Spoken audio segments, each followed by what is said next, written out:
Divine intervention, a spiritual concept that many faiths firmly believe in. But will it take a miracle to save Tacoma's landmark Holy Rosary Church? Or more simply, will its future rely on the united efforts of a community? 235,000 people a day that drive by on I-5 can see that steeple rising above. It's just such an icon to the city of Tacoma. Like many of her fellow parishioners, Joy Donahue has been involved with Tacoma's Holy Rosary Church for most of her life. I got my first connection with this church in 1978, and I was a kindergartner at Holy Rosary School.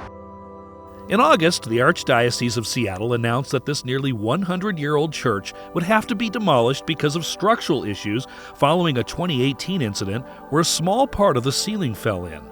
It would later be discovered that this historic building would need $18 million worth of renovations, a price that the Vatican says is too high to save this landmark church.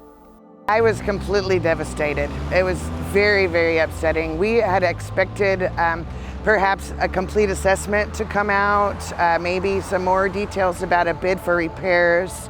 But Joy and many of her fellow parishioners aren't going to accept this decision without first taking a shot to save this iconic building. She helped found Save Tacoma's Landmark Church, an effort that's also supported by the city of Tacoma as well as many of the city's residents. The community is very much a player in this situation. I think it took until they noticed the city of Tacoma coming to the meetings and announcing that the Historical Preservation Society would stand behind us. Precious memories are also part of what's trying to be saved here. I remember being kind of towards the front of the church, looking up into the ceilings, and the ceilings are extremely high. And as a young child, the only thing you thought you were in heaven because the sun's coming down on the stained glass windows, it's blue like the sky. Lisa Petrino can trace her family's involvement with this church back to the 1890s when a wood church once stood in the same location where the current stone building stands today.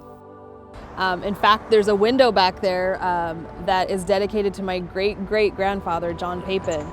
Yes, he died when this church was being built, and so the family built a memorial with the window.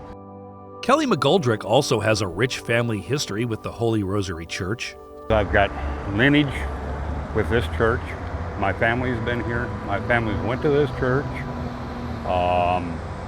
This is a landmark for the city of Tacoma. And while meetings continue with the Archdiocese of Seattle and fundraising is underway to save the building, this effort is really one for the community as a whole. I believe that this city and this community deserves to have beauty, even in a poor, lower income part of the neighborhood.